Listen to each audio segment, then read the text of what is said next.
I got into oncology and started working there, and I did radiation, and then I worked in the infusion room, and then moved to Dallas and transferred there.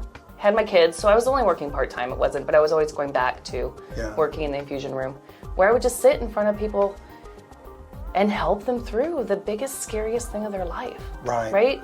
And I had times where I talked people out of doing chemo.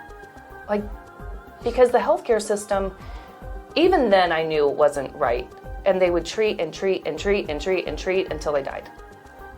Isn't that, tell me if this is a too oversimplified of an explanation, but I've heard it said that radiation or chemotherapy treatment is ultimately trying to kill the cancer before it kills the patient.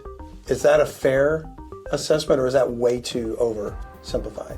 Now, I don't think it's way too oversimplified, and I wouldn't even go so far as saying eventually, not with cure, but eventually it could be the chemo and the radiation that actually kills the patient. Wow. I mean, from your experience, you've seen it. I have, but it works. Mm-hmm. I mean, I feel like now on this side, I spent 26 years treating fear with poison. Either way.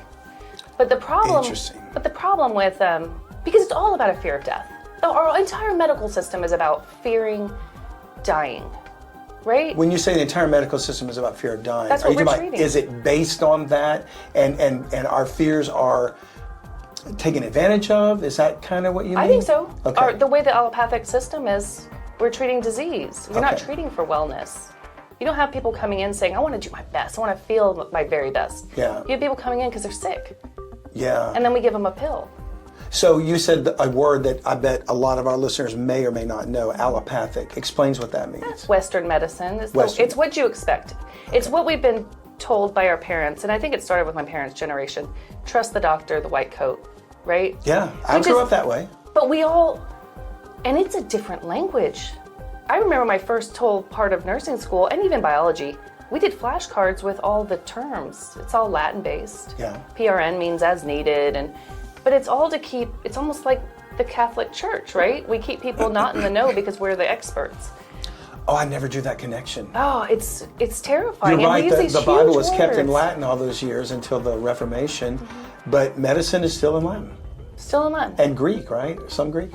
And these words that you can't pronounce, which it drives me crazy because I really like to be able to pronounce things, so it drives me crazy when I can't. That's why the Old Testament drives me nuts, because some of those names, can't we just say Joe and Bob? And, right. But they don't, because that's not the point, by the way. If you ever wonder about that, I think there's more of a point. God wants you to see his heart and what he's doing, not just the names. But anyway, medicine, like I said earlier, you go to a cardiologist, an oncologist, it's all split, it's all divided. You hyper-specialize. Nobody looks at the whole person anymore. Yeah. We go when we're sick, and vaccines, this is a huge one. Sorry, you might get pulled off for this. Vaccines is a big one. There's how many different diseases? 10,000? Whatever.